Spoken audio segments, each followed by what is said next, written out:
நாயகன் படம் பார்த்துருக்கீங்களா? பழைய நாயகன்ல எத்தனையோ பேர் வேல் நாயகரை கொல்லணும்னு பார்ப்பாங்க, துப்பாக்கி வச்சுலாம் சொல்லுவாங்க, துப்பாக்கி சண்டை நடக்கும். நான் கடைசியில் ஒரு லூஸு கத்தி எடுத்து டப்புன்னு பாவா மருகையான்னு கொடுத்துருவேன். இப்போ என்ன அதுதான், நீ பெரிய ஆளு, நான் அப்படி இப்படி ஏன்டா அது இருக்குது இது இருக்குன்னா கூட கடைசியில் இப்படி ஆயிடும் நிலமை. அதுதான் அந்த நிலமை தான் இப்போ அமெரிக்கா. அமெரிக்கா நிறுத்துறேன்னு முந்தா நாள் லைட்டாக ஒரு நூல் விட்டு பார்த்தேன். ஈரான் சொல்லிட்டா, நீ நினச்ச நேரத்துக்கு ஆரம்பிப்ப, எங்களை தாக்குவ, எங்கள் தலைவர்களை கொல்லுவ, நான் அவனை விட்டுறணுமா? அதெல்லாம் கிடையாது, போர் தான், வா பார்த்துக்கலாம் கடைசி வரைக்கும். என்ன இஸ்ரேல் டோட்டலாக ஃபெயிலியர் ஆயிடுச்சு, நிர்மூலமாயிடுச்சு. இப்போ திருப்பி இவங்க என்ன, அமெரிக்கா என்ன பண்ணிட்டான்னா, உன்னுடைய பவர் ப்ரொடக்ஷன் யூனிட்டை தாக்கணும், ராக்கெட்டுகள் ஏவுகணைலாம் ஏற்றி கொண்டு போய் அங்கங்கே ஷிஃப்ட் பண்ணிகிட்டு இருக்காங்க. ஸோ அடுத்த கட்டமாக என்ன நடக்க போகுது நம்ம இன்னைக்கு நைட் தெரியலாம். இப்போ ஈரான் தான் முடிவு பண்ணணும். அமெரிக்கா கை இதில் எதுலேயுமே இல்லை, அமெரிக்காவை அழிச்சு கட்டிடுவாங்க. அதனால அமெரிக்கா என்ன செய்யறதுன்னு தெரியாமல் திருப்பியும் தாக்குதல் நடத்தி இன்னும் ஈரானை நசுக்கலான்னு சொல்லி அவங்க பிளான். அமெரிக்கா நிறுத்துறேன்னு சொன்னாலும் ஈரான் நிறுத்த மாட்டான். ஆனால் ஈரான் நிறுத்துறேன்னு சொன்னால் அமெரிக்கா இஸ்ரேல் நிறுத்திடுவாங்க.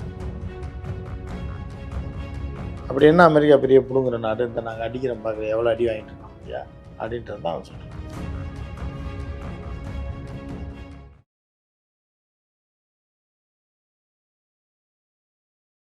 தமிழகத்தின் பல எம்பி எம்எல்ஏக்களின் வெற்றிக்கு வித்திட்ட கிங் 360 தேர்தல் வியூக சாப்ட்வேர் 2026 புதிய வாக்காளர்களின் அப்டேட் விவரங்களுடன் உங்கள் தொகுதியில் உங்கள் வெற்றிக்கு வித்திடுகிறது.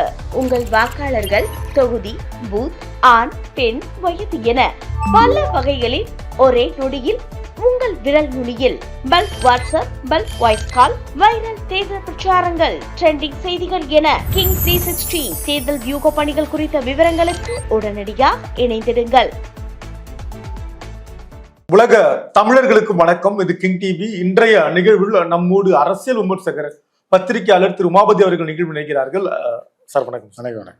அமெரிக்கா மீது ஈரான் நடத்தக்கூடிய தாக்குதல் எத்தனை நாளைக்கு இன்னும் நீடிக்கும்? நடந்தது இது எத்தனை நாளைக்கு நீடிக்கும்லாம் சொல்ல முடியாது. ட்ரம்ப் கையில் தான், இது ஈரான் கையிலையும் ட்ரம்ப் கையிலையும் தான் இருக்கு. சரி, போரை அமெரிக்கா நிறுத்துறேன்னு முந்தா நாள் லைட்டாக ஒரு நூல் விட்டு பார்த்தேன். ஈரான் சொல்லிட்டா, நீ நினச்ச நேரத்துக்கு ஆரம்பிப்ப, எங்களை தாக்குவ, எங்கள் தலைவர்களை கொல்லுவ, நான் அவனை விட்டுறணுமா? அதெல்லாம் கிடையாது, போர் தான், வா பார்த்துக்கலாம் கடைசி வரைக்கும் என்னன்னு பார்த்துக்குவோம் அப்படின்ட்டு ஒரு அறிவிப்பை ஈரான் வெளியிட்டுருச்சு. சரி, வெளியிட்டதை தொடர்ந்து இந்த போர் தொடர்ந்து நடைபெற்று கொண்டிருக்கு, தாக்குதல் நடந்துகிட்டு இருக்கு. நேற்று கூட அமெரிக்கா பிரிட்டன் பேஸில் இருந்து கார்கோ விமானங்கள் இருக்கும், அதாவது இராணுவ தளவாடங்களை கொண்டு போகிறது, அதில் ஏகப்பட்ட ராக்கெட்டுகளையும் ஏவுகணைகளையும் ஏற்றிட்டு இருந்தாங்க. அப்போ என்ன, அதே மாதிரி ஜெட் விமானங்கள் அந்த மத்திய பகுதிக்கு நிறைய விரைஞ்சிருக்கு நேற்று.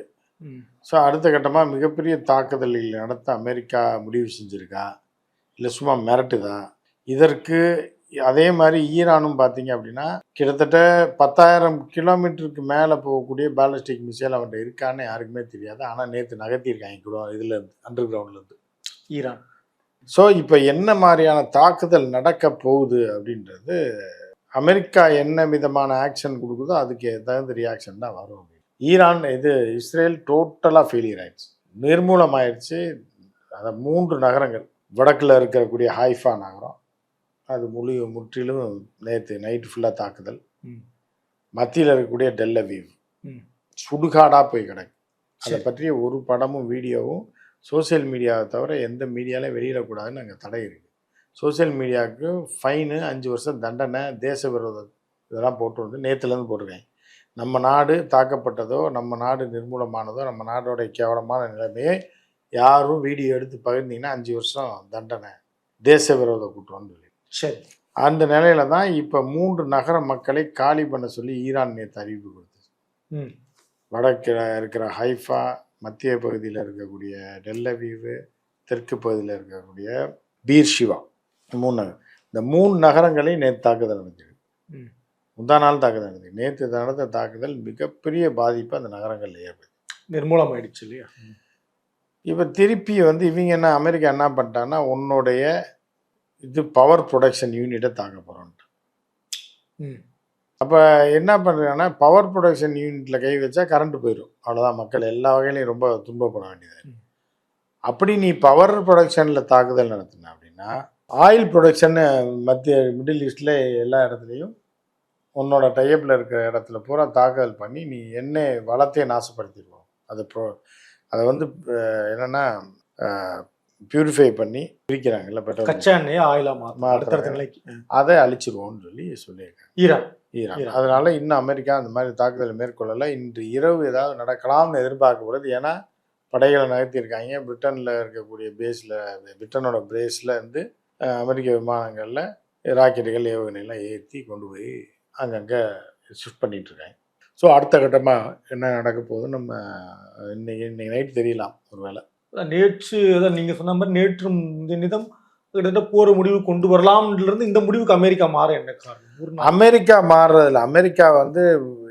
அமெரிக்கா இந்த போரில் ஒன்றுமே கிடையாது, ஆரம்பிச்சு விட்டா.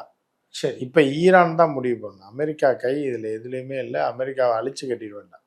நீ ஓடி போயிரு, நான் நடத்த போகிறேன், நிரந்தர தீர்வுனா வா. அது என்னன்னு நாங்கள் சொல்கிறதுக்கெல்லாம் எனக்கு நீ போட்ட குண்டுக்கெல்லாம் நஷ்டஈடு கொடு, இன்னும் சில விஷயங்களாம் வச்சுக்கோங்க. இதெல்லாம் பண்ணேன்னா நான் பேசலாம். சும்மா தற்காலிக போர் நிறுத்தம்லாம் கிடையாது, போர் தாண்டாங்க. அதனால அமெரிக்கா என்ன செய்யறதுன்னு தெரியாமல் திருப்பியும் தாக்குதல் நடத்தி இன்னும் ஈரானை நசுக்கலான்னு சொல்லி அவங்க பிளான் பண்ணி.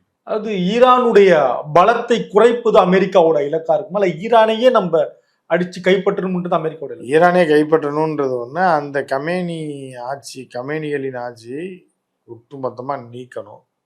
நீக்கிட்டு இவங்க ஒரு கை பொம்மையை ஒரு திருட்டு பையனை அவனையாக கொண்டாந்து மன்னராட்சியை மாதிரி திருப்பி உட்கார வைக்கணும் தான் அவரோட எண்ணம். அதற்காக தான் பண்ணால் இப்போ அது ஃபெயிலியர் ஆனதுனால இப்போ என்ன பண்ணுறதுன்னு தெரியாமல் வேறு முடிவுகளை எடுத்துகிட்டு இருக்காங்க. இப்போ ஆட்சி மாற்றம் தான் வேணும் அப்படின்னா ஈரானோட கட்டமைப்பில் அமெரிக்கா கை வைக்கக்கூடாது இல்லையா?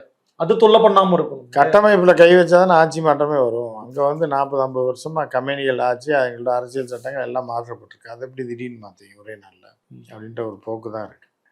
ஸோ அப்படி இருக்கும்போது இது எதில் போய் முடியும் அப்படின்றது ஈரான் தான் முடிவு பண்ணுற கட்டத்தில் இருக்குது. இப்போ பால் ஈரான் கையில் தான் இருக்குது, அமெரிக்கா கையில் இல்லை. அமெரிக்கா நிறுத்துறேன்னு சொன்னாலும் ஈரான் நிறுத்த மாட்டான். ஆனால் ஈரான் நிறுத்துறேன்னு சொன்னால் அமெரிக்காவை இஸ்ரேல் நிறுத்திடுவான். அப்படி ஒரு நிலை தான் போயிட்டுருக்கு. இப்போ இன்னைக்கும் பலரும் கூட கேட்கறது, அமெரிக்கா ஒரு வல்லாதிக்க நாடு, வல்லரசு அப்படின்னு நம்ம இயல்பாகவே மனநிலையில கூட நான் அமெரிக்காவில் பிறக்க வேண்டிய ஆள் அப்படின்லாம் நம்ம ஊரில் பேசுகிற பல பேர் இருக்காங்க. என்ன பலம் இருக்குன்னு கேட்குறாங்க. அப்போ ஈரான் கிட்ட என்ன பலம் இருக்கு, என்ன பலம் அப்படின்னு கேட்குறாங்க. என்ன பலம்னா திட்டம் தான். திட்டங்கள் சரியாக இருக்குது, செயல்பாடுகள் கரெக்டாக இருக்குது. இயற்கையாகவே அவர்களுக்கு இந்த ஹர்முஸ் நீரிணை கடல் பகுதியை அந்த பாக்ஸ் ஸ்ட்ரைட்டுன்னு சொல்லுவாங்கள்ல, அந்த மாதிரி ஹர்முஸ் ஸ்ட்ரைட் அவர்கள் கட்டுப்பாட்டில் இருக்கனால அதை தாண்டி யாருமே போகவே முடியாது. பை லேண்ட் வேணால் போகலாம், புரியுதா? சரி, சி வழியாக போக முடியாதுன்றனால அவங்க அதை ஆக்குபை பண்ணி வச்சுட்டு எல்லாத்தையும் மிரட்டிட்டு இருக்காங்க. நான் கடுமையான பாதிப்பில் இருக்கேன், அதனால மற்றவர்களுக்கு எந்த விதமான சுகமும் கிடைக்கக்கூடாது அப்படின்னு நினைக்கிறத அப்படின்னு நினைக்கலாம். அப்படி கிடையாது. இப்போ நம்ம சட்டத்துக்கு புறம்பாகவும் ஐநாவுடைய திட்டத்துக்கு புறம்பாகவும் நம்ம நாட்டு இறையாண்மைக்கு எதிராகவும் ஒருத்தன் அடிக்கிறான். எவனுமே கேட்க மாட்டாங்க, எவனுமே சப்போர்ட்டுக்கு வரலைன்னா கூட பரவாயில்ல, என்ன ஏதுன்னு கூட கேட்க மாட்டான். அப்புறம் அவனுக்கு எதுக்கு நம்ம செய்யணும் அப்படின்னு வருது. சரி சரி, நம்ம கெட்டான சூழ்நிலை இருக்கும். ஒருத்தர் அராஜகம் பண்ணுறான், நம்ம ஊரில் நம்ம தலைவரில் கொள்கிறான், இராணுவ நடவடிக்கை ஈடுபடுறான். அவனுக்கு இந்த ஏரியாவுக்கு சம்மந்தமே கிடையாது, மத்திய தலைக்கடலில் பூராமே இதை வச்சுருக்கான். அவனை நீங்கள் கேட்க மாட்டேன், என்னைய கேட்பியான்ற ஒரு ஈகோ தான். சரி, அதனால தான் அவர்கள் அது திருப்திப்படுத்துமான்ற, அது ஈரானை அது திருப்திப்படுத்துமா? இதுதான் இல்லை. இப்போ அதுதானே இப்போ உலகமே முடங்கும் போது என்ன சொல்கிறான்னா, அவன் நீ ஏன்ட்ட பேசாத, அமெரிக்கிட்ட போய் பேசு, அவனை நிறுத்த சொல்லு, அவனை இங்கேருந்து போக சொல்லு, நான் என்ன கப்பலை விடுறேன். அதனால் இப்போ அது நீங்கள் சொன்னீங்கன்னா, நீங்கள் போய் ஈரான்கிட்ட பேசுகிறதுக்கு அமெரிக்காட்ட பேசுங்கன்னா அவன் சொல்கிறான். அப்படி என்ன அமெரிக்கா பெரிய பிடுங்குற நாடு, இந்த நாங்கள் அடிக்கிறோம் பார்க்குறேன், எவ்வளோ அடி வாங்கிட்டு இருக்கான் மத்தியா அப்படின்றது தான் அவன் சொல்கிறான். இன்றைக்கும் பெரிய ஊடகங்கள்ல, டிவி நம்ம சொல்லக்கூடிய பெரிய ஊடகங்கள்ல அமெரிக்காவுடைய பாதிப்பை பற்றி பெரிதாக பேசுறது இல்லையே. அது எதனால? நமக்கு அது அவங்க பிள்ளைகள்லாம் இங்கே படிக்கும், பொண்டாட்டி எங்கே இருக்கும், ஆசைப்படும் அமெரிக்கா போகணுன்னு. இவங்களுக்கு அமெரிக்க பைத்தியம் போயிருக்கவும் மாட்டான், போகிறதும் இல்லை. இருந்தாலும் அமெரிக்கா மேலே அறியாமையே மண்டக்குள்ளே ஒன்று ஏற்றி வச்சு சின்ன வயசுலேருந்து அந்த பாதிப்பில் அந்த மெண்டல்கள்லாம் அப்படி பண்ணுவாங்க. அந்த பத்திரிக்காரன் இவன் எல்லாம் சொந்தக்காரன், அத்தின் பேர் மாமின் பேர் எல்லாம் அங்கே இருப்பான். அவனுக்கு பிரச்சனை வந்துடும். சரி எதுக்கு அவனை போய் பாய்ச்சிக்கிட்டு அவன் சேர்த்தா நமக்கு என்ன அப்படின்ற ஒரு மனநிலை அவங்களுக்கு இருக்குது. அதைத்தான் எல்லாருக்கும் மக்களுக்கு புகுத்தி விடுவாங்க. மக்களும் அதை பார்த்துட்டு அமெரிக்கா பெருசுன்னு நினைச்சு. இந்த இராணுவ படை, இராணுவ பலம், விமானம், ஆயுதம் ஏந்திய விமானங்கள், குண்டுகள், இந்த ஜெட் எல்லாம் வச்சு தகர்க்கிறது, இதெல்லாம் எப்படி இருக்குண்ணே ஈரான், அமெரிக்கா ஈரானோட ஒப்பிடுன்னு பார்த்தா? அதில் ஒப்பிட்டு இவன் வேறு மாதிரி ஆயுதத்தை யூஸ் பண்ணுறான், அவன் வேறு மாதிரி ஆயுதத்தை யூஸ் பண்ணுறான். இவன் வேறு மாதிரி கண்டுபிடிப்பு வச்சுருக்கான், அவன் வேறு மாதிரி கண்டுபிடிப்பு வச்சுருக்கான். பட் ட்ரோன் சீப்பாக செய்ய முடியும் 50 லட்ச ரூபாயில். அவன் வந்து 50 கோடி இருந்தால் தான் ட்ரோன் செய்ய முடியும். யார்? ஈரானை சொல்கிறேன். அமெரிக்கா. சரி. அதனால சின்ன பொருளை வச்சு அடிக்கிறான், அவ்வளோதான். நாயகன் படம் பார்த்துருக்கீங்களா? பழைய நாயகனில் எத்தனையோ பேர் வேல் நாயகரை கொல்லணும்னு பார்ப்பாங்க, துப்பாக்கி வச்சுலாம் சொல்லுவாங்க, துப்பாக்கி சண்டை நடக்கும். நான் கடைசியில் ஒரு லூஸு கத்தியை எடுத்து டப்புன்னு பாவா மருகையான்னு குத்திடுவேன். அது ஆமாம். இப்போ என்ன, அதுதான் நீ பெரிய ஆள், நான் அப்படி இப்படி ஏன்டா அது இருக்குன்னா கூட கடைசியில் இப்படி ஆயிடும் நிலமை. அதுதான் அந்த நிலமை தான் இப்போ அமெரிக்காவுக்கு சைடில் பஞ்சர் பண்ணி விட்டாங்க அமெரிக்காவை. அந்த மாதிரியான ஒரு சூழல் இருக்கு. கடந்த ஒரு 10 நாட்களுக்கு முன்னால் கூட தமிழ்நாட்டில் சென்னை மாதிரியான இடங்கள்ல ஆர்ப்பாட்டம், போராட்டம் நடத்துகிற பொழுது, கடுமையான தாக்குதல் அமெரிக்கா நிறுத்தணும் போராட்டம் நடத்துகிற பொழுது பலரும் பேசினார்கள். அமெரிக்கா ஈரான் பிரச்சனைக்கு சென்னையில ஜெமினி பாலம் கீழே போட பிடிச்சி நின்று இருக்கீங்க அப்படின்லாம் பேசினாங்க. இப்ப என்ன நிலைமை வந்திருக்கு? அவங்க எப்படி இருப்பாங்க? இல்லை, இதெல்லாம் ஒரு கண்டனத்தை போய் இதை பார்த்த உடனே ட்ரம்ப் பயந்துலாம் பண்ண போடலாம். பெரிய பெரிய வல்லரசு நாடுகள் அமெரிக்கா, ரஷ்யா சொல்லியும் சைனா சொல்லியுமே கேட்க மாட்டேறான். இது வந்து என்னன்னா இவர்களுடைய மன திருப்திக்காக நம்மளாம் அமெரிக்கா ஏற்றோம் அப்படின்னு ஒரு பதிவுக்காக. ஆனா அது முக்கியமா நம்ம எந்த பக்கம் இருக்குன்றதை நம்ம சொல்லணும் இல்லை? அப்படி அதுதான் உலகம் பூரா வந்து ஒரு ரைட், ஓகே, இங்கெல்லாம் நடந்திருக்கு, இவங்கெல்லாம் அதாவது மக்கள் எல்லாமே ஈரான் பக்கம் தான் இருக்கான்றது ட்ரம்ப்புக்கு இருக்க. போராட்டம் பண்ணாலும் பண்ணலைனாலும் தெரியும், அமெரிக்க மக்கள் உட்பட மேலே உள்ள இந்த அதிகார வர்க்கம் மட்டும்தான் இப்படி இருக்கு. அதிகாரமே உலகம் பூரா அவர்களுக்கு ஆதரவாக இருக்க மாதிரி தான் காட்டிக்குவான். நீ என்னதான் எதிர்ப்பு காட்டினாலும் அது வெளியே வராது, தெரிய வேண்டியவனு தெரியாது. இந்த போரை, நிறைவான கேள்வி, இந்த போரை பார்க்கிற இந்தியர்கள், தமிழர்கள் புரிந்து கொள்ள வேண்டிய ஒரு பாடம்னா என்னன்னு நீங்க நினைக்கிறீங்க? என்ன புரிஞ்சுக்கணும்? சர்வதேச அரசியலை தெரிந்து வைத்து கொண்டு அதுக்கு தகுந்த மாதிரி நம்ம நடவடிக்கைகள் எடுக்கணும். இந்திய அரசியல்லையும் சரி, யாரை தேர்ந்தெடுக்கிறோம், எதுக்காக தேர்ந்தெடுக்கணும்னு பார்த்து பண்ணணும். அது மக்களுக்கும் பொறுப்பு இருக்குது அப்படின்னு தான் பார்க்க முடியும். அவர்களும் சர்வதேச அரசியல் என்ன நடக்குது, அங்கே சிறு மாற்றம் நடந்தால் கூட உன் வீட்டு அடுப்படி வரைக்கும் வரும்ன்றதை புரிஞ்சுக்கணும் அப்படின்றது தான் நம்மளோட இது. அதை புரிஞ்சுக்கிட்டாங்கன்னா ஓரளவுக்கு தப்பிக்கலாம். விவரமாக இருக்கவன் தப்பிச்சிருவான், தற்காத்து கொள்ளலாம். அது எதுவுமே தெரிலன்னா வீட்டிலேயே படுத்துக்க வேண்டியதான், சிலிண்டர் வரணும், கேனை எடுத்துட்டு பெட்ரோல் வாங்க போக வேண்டியதான். நன்றி. தமிழகத்தின் பல எம்பி எம்எல்ஏக்களின் வெற்றிக்கு வித்திட்ட கிங் 360 தேர்தல் வியூக சாப்ட்வேர் 2026 புதிய வாக்காளர்களின் அப்டேட் விவரங்களுடன் உங்கள் தொகுதியில் உங்கள் வெற்றிக்கு வித்திடுகிறது. உங்கள் வாக்காளர்கள் தொகுதி, பூத், ஆண், பெண், வயது என பல வகைகளில் ஒரே நொடியில் உங்கள் விரல் நுனியில் bulk WhatsApp, bulk voice call, viral தேர்தல் பிரச்சாரங்கள், ட்ரெண்டிங் செய்திகள் என கிங் 360 தேர்தல் வியூக பணிகள் குறித்த விவரங்களுக்கு உடனடியாக இணைந்திடுங்கள்.